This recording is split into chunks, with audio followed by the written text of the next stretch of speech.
അസ്സലാമലൈക്കും. ഇന്ന് ഞാൻ നിങ്ങൾക്ക് കാണിച്ചു തരാൻ പോകുന്നത് ഒരു അടിപൊളി സാൻഡ്വിച്ച് റെസിപ്പിയാണ്. നമ്മൾ കുറേ കാലമായല്ലോ ഇപ്പോൾ സാൻഡ്വിച്ച് ഒക്കെ ചെയ്തിട്ട്. അപ്പം ഇന്ന് ഒരു കൊറിയൻ ടൈപ്പ് സാൻഡ്വിച്ചാണ്, കൊറിയൻ എഗ് ടോസ്റ്റ്. അടിപൊളി ടേസ്റ്റ് ആട്ടോ. കുട്ടികളൊക്കെ എന്തായിട്ടും ഇഷ്ടപ്പെടും. പച്ചക്കറി കഴിക്കാത്ത കുട്ടികളെ കഴിപ്പിക്കാനുള്ളൊരു ട്രിക്കും. സാൻഡ്വിച്ച് എന്ന് പറഞ്ഞാൽ അവർ എന്തായാലും കഴിച്ചോളും. നമ്മളെ കയ്യിലുള്ള സാധനങ്ങൾ മാത്രം വെച്ചിട്ട് നല്ല അടിപൊളിയായിട്ടുള്ളൊരു സാൻഡ്വിച്ച് റെസിപ്പി കണ്ട. അപ്പം നമുക്ക് ഇങ്ങനെ ചെയ്യാൻ നോക്കാം. കൊറിയൻ എഗ് ടോസ്റ്റ് ഉണ്ടാക്കാൻ വേണ്ടി ഞാൻ കുറച്ച് പച്ചക്കറികളൊക്കെ ഇവിടെ അരിഞ്ഞു വെച്ചിട്ടുണ്ട്. അപ്പം ഞാനൊരു ബൗൾ എടുത്തിട്ടുണ്ട്. ആ ബൗളിലേക്ക് ഇതൊക്കെ ഒന്ന് ചേർത്തി കൊടുക്കാം.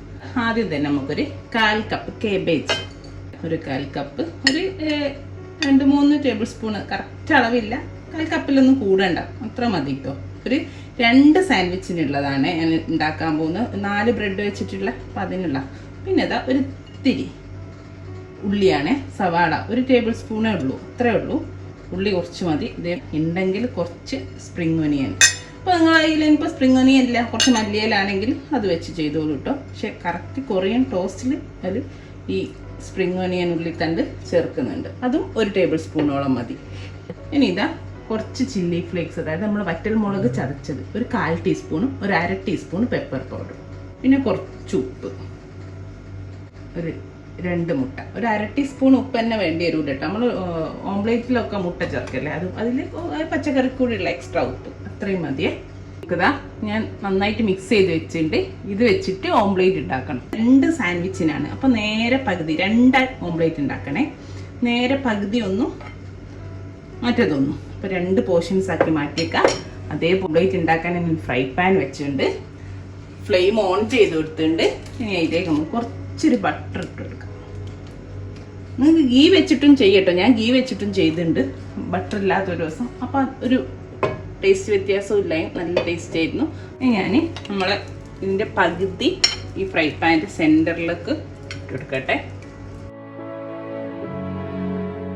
നമ്മളെ ഓംലേറ്റ് ഒന്നിങ്ങനെ ഇതുപോലെ ആക്കി കൊടുക്കുക എല്ലാ സൈഡിൽ നിന്നും. നമ്മളൊരു ബ്രെഡിൻ്റെ സ്ലൈസ് പോലെ തന്നെ നമുക്ക് എല്ലാ സൈഡിൽ നിന്നും ഒഴിച്ച് കൊടുക്കുക, ഇങ്ങനെ നീക്കി കൊടുത്താൽ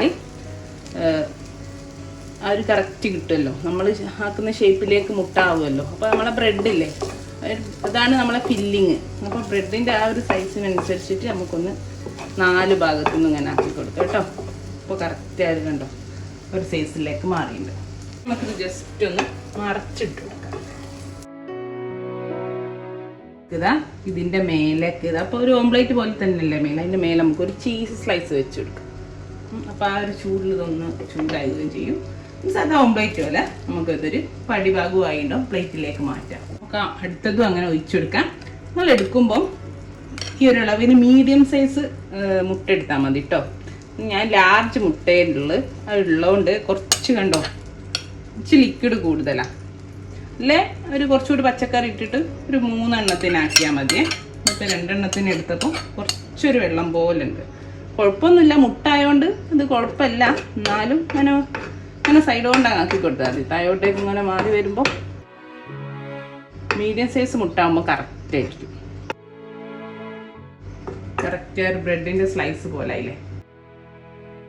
അച്ചിട്ട് കൊടുത്ത് പിന്നെ മേലെ ചീസ് സ്ലൈസ് വെച്ചെടുത്ത് ഇനിയിപ്പോൾ ഇതാ 4 ബ്രെഡ് എടുത്ത് വെച്ചിട്ടുണ്ട്. ഇത് 4 ഞാൻ കുറച്ച് ബട്ടർ ഒന്ന് സ്പ്രെഡ് ചെയ്തെടുക്കട്ടെ ഇതിൻ്റെ മേലെ.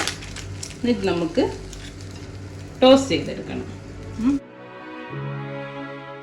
നമ്മൾ നേരത്തെ ഓംലേറ്റ് ഉണ്ടാക്കിയ അതേ ഫ്രൈ പാനിൽ ഈ ബട്ടർ പുരട്ടി ബ്രെഡ് ഒന്നൊന്ന് ടോസ്റ്റ് ചെയ്തെടുക്കേ. നമുക്ക് വലിയ ഫ്രൈ പാനാണേ എടുത്തോളൂ കേട്ടോ. ജസ്റ്റ് നമ്മളെല്ലാം സാധാരണ ചെയ്യുമ്പോൾ ഒന്നൊന്ന് 2 സൈഡും മൊരിച്ചെടുക്കുക. ഇതുപോലെ ഞാൻ ആദ്യം ചെയ്തെടുക്കട്ടെ. ഇപ്പോഴും ബ്രെഡ് ചെയ്യുമ്പോൾ നമ്മളൊന്ന് നീക്കി കൊടുക്കണം കേട്ടോ. എന്നുവെച്ചാൽ ആ ബട്ടർ എല്ലാ ഭാഗത്തേക്കും ഒന്ന് ആവാൻ വേണ്ടിയിട്ട് കേട്ടോ. അതാണ്ടോ നല്ല ക്രിസ്പി ആക്കി എടുക്കണം. ഈ നമ്മളൊരു കൊറിയൻ ടോസ്റ്റിന് ഭയങ്കര ഇമ്പോർട്ടൻ്റ് ആട്ടോ. ബ്രെഡ് നല്ല ഇതുപോലെ ബട്ടർ ഇട്ടിട്ട് ക്രിസ്പി ആക്കി എടുക്കുക. ഇനി ഞാൻ തീ ഓഫ് ചെയ്യാം. എന്നിട്ട് നമുക്ക് ബ്രെഡ് മാറ്റാം. ഞാനൊരു കട്ടിംഗ് ബോർഡിൻ്റെ മേലേക്ക് നമ്മളെ ബ്രെഡ് വെച്ചിട്ടുണ്ട്. ഇനി ഞാൻ ഇതിൻ്റെ മേലേക്ക് ഇതാ കുറച്ച് പഞ്ചസാര, ഒരു 1/2 ടീസ്പൂൺ പഞ്ചസാര വീതം ഇട്ട് കൊടുക്കുന്നുണ്ട്. ഇത് ഈ ചൂടോടെ തന്നെ ചെയ്യണം. അപ്പോഴേ ആ പഞ്ചസാര അങ്ങോട്ട് ഇതിൻ്റെ മേൽ, അത് ചെറിയ തരിയുള്ള പഞ്ചസാര, വലിയ തരിയുള്ള പഞ്ചസാരയാണ് ഒന്നൊന്ന് പൊടിച്ചെടുത്താൽ മതി കേട്ടോ. ഇത് മസ്റ്റാണ്, ഭയങ്കര ടേസ്റ്റ് എടുക്കും ഈ സാൻഡ്വിച്ചിന്. ആക്കി വെച്ചിട്ടുള്ള ഇതിൻ്റെ മേലേക്ക് ഒന്ന് വെച്ച് കൊടുക്കാം. ഇനി കുറച്ച് കെച്ചപ്പ് ഇട്ട് കൊടുക്കാം. അതേപോലെ തന്നെ മയണൈസ് ഇട്ട് കൊടുക്കാം. ഇവിടെ കുട്ടികൾക്ക് മയണൈസ് അത്ര ഇങ്ങോട്ട് ഇഷ്ടമല്ല, അതുകൊണ്ട് ഞാൻ ഇത്തിരി ഇടുകയാണ്. പക്ഷെ കെച്ചപ്പ് ഇട്ടപ്പോൾ തന്നെ നോർമലി മയണൈസ് കൂടി ഇടലുണ്ട് കേട്ടോ. ഞാൻ കുറച്ചൊരു മയണൈസ് ചേർത്തി കൊടുത്തിട്ടുണ്ട്. എന്നിട്ട് നമ്മളെ ബ്രെഡ് എടുത്തിട്ട് കവർ ചെയ്യും. ഇത്രേ ഉള്ളൂ കേട്ടോ.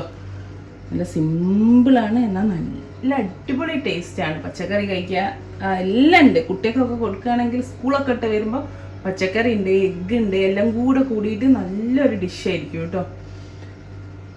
അപ്പോൾ കണ്ടല്ലോ, ഇനി ജസ്റ്റ് ഇതൊന്ന് നമ്മൾ സാധാരണ കട്ട് ചെയ്യും പോലെ കട്ട് ചെയ്യുക, കഴിക്കുക. അപ്പോൾ ഇത്രയേ ഉള്ളൂ. നമ്മളെ കൊറിയൻ എഗ്ഗ് ടോസ്റ്റ് ഇവിടെ റെഡിയാണ്, അല്ലെ കൊറിയൻ സാൻഡ്വിച്ച് ഇവിടെ റെഡിയാണ്. അല്ല കിടിലൻ ടേസ്റ്റ് കേട്ടോ. കണ്ടോ, ഞാൻ കട്ട് ചെയ്ത് വെച്ചിട്ട് ഉള്ളു വേണേ കാണിച്ചിരാ. കണ്ടോ, നമ്മൾ ആ പച്ചക്കറിയും ചീസും എല്ലാം ഉണ്ട്. അപ്പോൾ ഇൻഷാ അല്ലാഹ് നല്ലൊരു വീഡിയോ ആയിട്ട് നമുക്ക് വീണ്ടും കാണാം. Thank you.